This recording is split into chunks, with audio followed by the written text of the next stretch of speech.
high fidelity. That's great. Sex. That sensitive. Fantastic. Perfect life.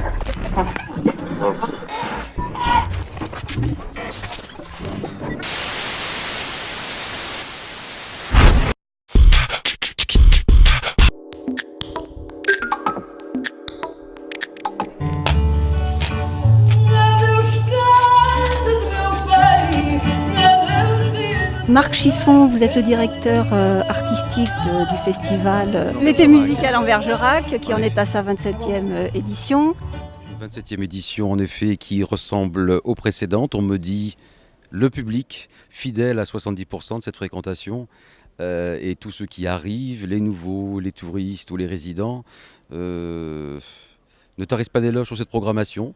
C'est difficile de demander à un directeur artistique qui a fondé ce festival pourquoi elle est mieux, si elle est moins bien, si elle est mieux que les autres. J'y mets tout le temps tout mon cœur et elle est fidèle depuis la genèse de ce festival qui est devenu, paraît-il, ce n'est pas moi qui le dis, une des manifestations les plus importantes d'Aquitaine, fidèle à son esprit de mélanger les genres au plus haut niveau, au meilleur niveau, pour le plus grand public que je respecte avant tout, d'abord en tant que musicien que je suis, saxophoniste, et un festival itinérant, je n'aime pas trop ça, mais c'est bien cela, en Bergerac. Pourquoi en Bergerac? Puisque ce festival s'appelle aussi le Festival du Périgord pourpre. J'ai un petit peu délaissé ce vocable, cette appellation, ce label, parce que même les Bergeracois eux-mêmes ne savaient pas où c'était. Vous savez, c'est doit être le seul département de France, la Dordogne, qui a 4 couleurs. Il y avait le noir, Jacou le Croquant, le blanc, le vert, qu'on appelle la Venise du Périgord, c'est-à-dire Brantôme, etc. Le blanc, c'est Périgueux, Sarlat pour le noir, et là, nous sommes le pourpre. C'est le circuit des Bastides et le vin, le vignoble. Ça nous amène au choix des lieux. La musique, comme toute forme d'art, toute autre forme d'art, la danse, le cinéma, a quand même besoin d'un écran. On ne peut pas faire tout et n'importe quoi, n'importe où. Donc ici, nous sommes à Montpazier, ce soir, premier lieu de la première année du festival, qui était autour du château de Biron, à côté, à 5 km, à 8 km, et Montpazier, cette belle bastide anglaise, qui est une des rares superbement conservée, vraiment. Cette halle-là qui est derrière nous, du 13e, et cette bastide qui est du 13e, bien sûr. Il y a beaucoup de bastides françaises, mais il y a aussi beaucoup de bastides anglaises, c'en est une ici. Le but étant, pas de contrer, mais d'aller à contre-courant un petit peu de ces festivals à thème devenus très à la mode il y a environ 20 ans. Quand j'ai créé ce festival, il est né accidentellement. J'ai commencé par, comme on dit de façon très élégante aujourd'hui, une académie, des masterclass. C'était un stage tout simplement avec mes professeurs, ceux qui ont été mes maîtres et qui ont amené leurs amis. Et il y avait une académie qui a commencé avec quelques dizaines de stagiaires, plusieurs disciplines, le saxophone, le chant, le violon, la contrebasse, etc., le violoncelle. Et le but était de loger les stagiaires chez l'habitant dans chaque commune. Montpazier pour le chant par exemple, ou le saxophone, Biron pour une autre discipline, l'abbaye de Cadouin, le village de Cadouin pour une autre, le petit village de Cap-Dro, ici à 2 km à côté, qui a une très très belle collégiale, etc., etc. Pour nouer contact avec le public, il y avait des concerts tous les soirs de stagiaires et de professeurs sur cette même place. C'est un mot un peu galvaudé, j'y tiens pas trop, c'est un petit peu festif, mais c'est le mot, voilà. Et je voulais que, en parallèle à cette aventure, eh bien qu'il y ait une grande qualité d'enseignement. C'est-à-dire que je voulais qu'il y ait une poignée de stagiaires, une dizaine, tout au plus, et que chacun ait cours tous les jours, et que les professeurs étaient intimement liés, avec une table commune, tout le monde se réunissait, un bain de jouvence. Moi-même, en tant qu'étudiant, je me rappelais avoir participé à de grandes académies internationales, où on se retrouvait à 300 ou 400, on voyait le professeur, on ne le voyait pas. Et on partait avec un certificat de stage. Je voulais surtout pas ça. Nous sommes dans un lieu magnifique en France. Le Périgord n'est pas la seule une des plus belles régions de France. La France est terre de festival. L'Aquitaine en fait partie très largement, comme le Sud-Est. Et je crois que le Périgord, et cette partie du Périgord, en est une partie les plus pointues. Donc, à quoi bon un festival de plus, me suis-je dit? Il n'était pas voulu. En fait, la jeunesse du festival est intimement liée à cet esprit convivial, familial, mais en tout cas d'esprit musical, d'apprentissage, et de se mêler au public, de faire participer tout le monde. Je ne veux pas faire du happening. Les années 70, les années 60 et les années 80 en ont prouvé d'autres. Le festival est né comme ça. J'ai dû arrêter l'académie au bout de 10 ans, tout simplement. C'était le piège qui se refermait sur nous. Avoir fait il y avait tellement de succès pour les stages qu'il y avait de plus en plus de disciplines, de plus en plus de stagiaires et je ne savais plus où les loger chez l'habitant. Et donc le festival est né comme ça. Et dès la 5e année, eh bien, nous avions déjà 25 concerts. Sur un mois, nous étions complètement fous. 16 juillet, 15 août, je m'en rappelle. Petit à petit, je l'ai réduit par respect aussi des autres petites manifestations autour. Il n'y a pas de petites manifestations, d'ailleurs j'ai commencé tout petit. Je suis encore ni petit ni grand. Le festival continue son chemin avec une programmation qui se veut respectueuse du grand public. Ne nous leurrons pas, nous ne sommes pas dans une salle de concert, nous ne sommes pas au Capitole, nous ne sommes pas au Châtelet, nous ne sommes pas à l'Opéra de Bordeaux, nous sommes dans des lieux magnifiques et il faut que le public vienne là, mais c'est pas parce qu'il est en vacances, c'est pas parce qu'il est en Bermuda et en claquettes qu'il faut qu'il voie de la kermesse. Je propose le meilleur niveau, comme ce soir, une des plus grandes chanteuses, à mon avis, une des plus grandes artistes, qui est venue il y a 7-8 ans au château de Biron à côté. Si elle est là, il faut bien le comprendre, c'est les choix du directeur artistique. Bien sûr que je les mets parfois mes choix dans ma poche avec mon mouchoir par-dessus, comme disait ma grand-mère, mais quand même, de temps en temps, il faut bien qu'il y ait un fil. Et mes goûts sont quand même aussi prégnants. Katia Guerrero, c'est une longue histoire, je l'écoute depuis que j'ai je sais quel âge. Je pense qu'elle a commencé en faisant autre chose, cette fille-là. Elle est née pour ça. C'est une grande dame. Pour moi, c'est pas moi qui ai inventé le label La Reine du Fado. C'est la fille spirituelle de la grande Amalia Rodriguez, mais elle a apporté cette touche, mêlant le fado un peu intellectuel et en même temps sensuel. Et puis, ça ne s'explique pas. Quand Katia Guerrero chante, elle donne ses lettres de noblesse à cette forme d'expression qu'est le fado, comme les grands qui chantent le blues. C'est la même chose. Enfin, moi, elle me fait frémir, elle me fait pleurer. C'est pour aussi une des raisons majeures qu'elle est encore là ce soir. Je l'adore, bien sûr, mais c'est parce que j'aime mon public. Elle fait partie d'un des choix primordiaux de ma programmation ce soir.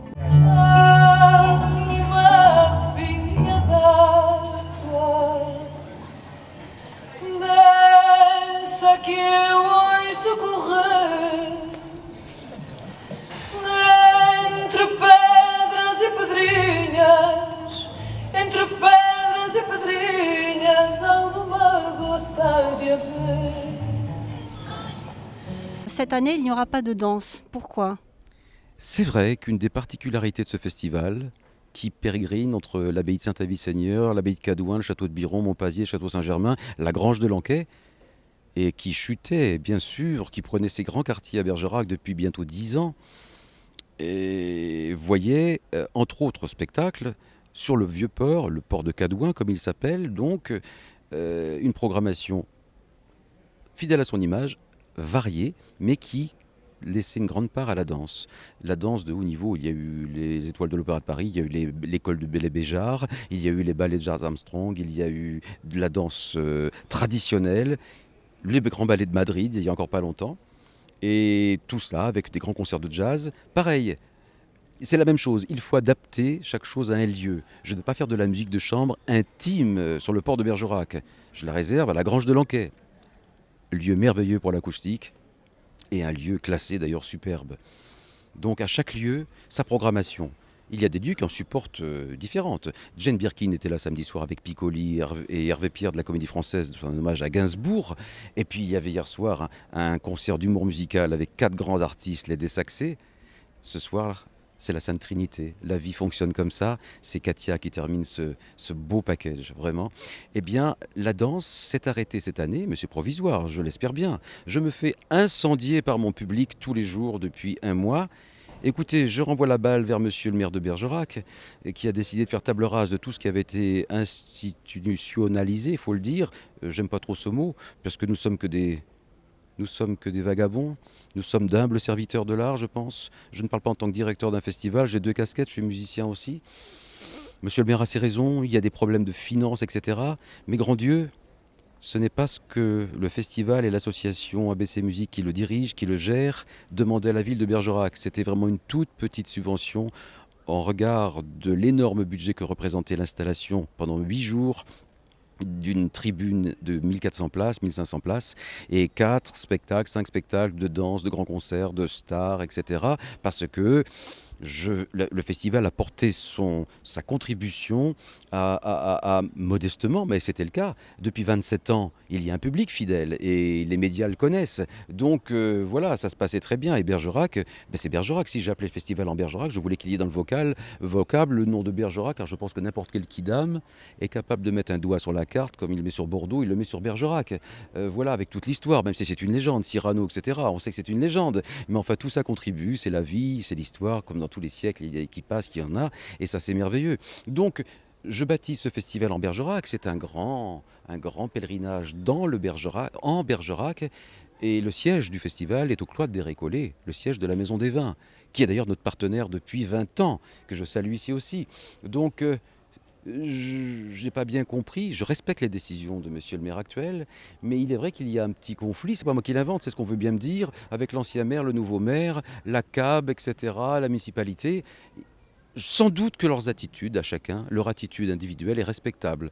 Je la respecte, c'est dommage pour l'art et la culture, et des centaines de personnes, depuis début juillet, ne comprennent pas, m'invectivent. Comment se fait-il que ce n'est pas de mon ressort, je ne suis pas chez moi. Ici, je suis sur une place publique, j'ai un arrêté préfectoral pour l'investir. On me respecte, on me laisse faire parce que c'est le public qui va en bénéficier. Je suis un humble serviteur, très modestement, un acteur culturel de la vie culturelle en Périgord, l'été par mon festival, qui est doublé d'une saison culturelle l'hiver aussi à Bergerac, mais qui est en pointillé actuellement pour les mêmes raisons, voilà, parce qu'il y a quelques dissensions entre ces deux personnages politiques de la région. C'est bien dommage pour la deuxième ville de la Dordogne, la sous-préfecture, qui n'avait pas besoin de ça.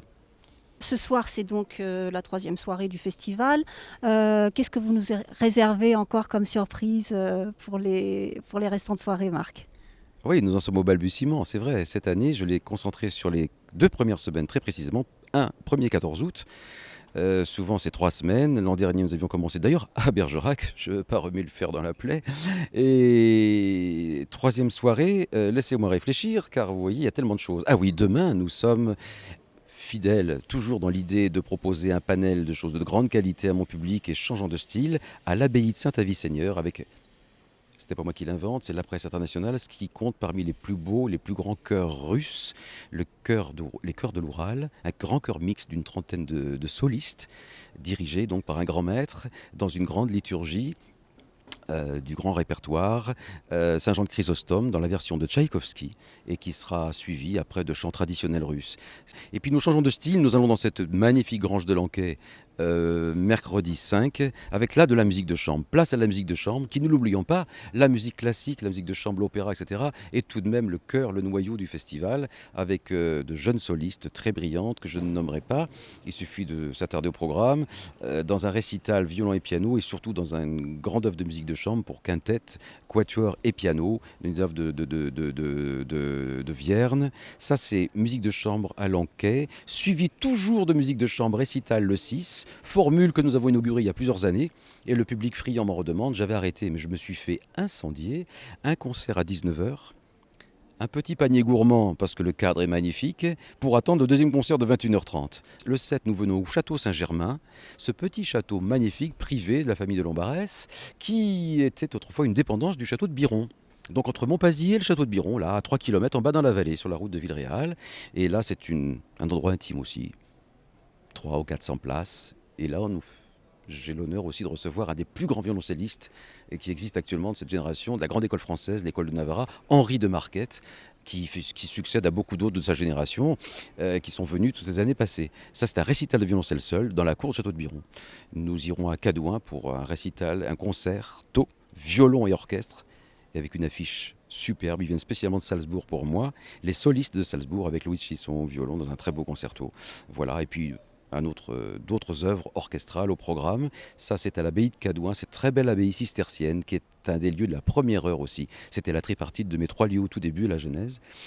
Et avec le lendemain, nous restons autour de la musique baroque. Un très beau programme de musique baroque, il faut bien en faire aussi, parce que si on aime la musique, il faut tout écouter. Et là, nous entrons dans une phase différente. Je sacrifie à la musique de jazz tous les ans depuis le début, et toujours dans des formules, il y a eu des formules de grand big band, avec des stars, puis des formules beaucoup plus discrètes, de jazz très élégant, on va dire, comme on dit vulgairement, très pointu dans le métier. Je me rappelle avoir ouvert la première année, il y a 27 ans, au Château de Biron, avec Martial Solal et Jean-Louis Chotan. Enfin, des grands noms du jazz français, et qui n'attirent pas spécialement les foules, comme, je ne sais pas, moi, aux Francopholies, etc., évidemment. Hein.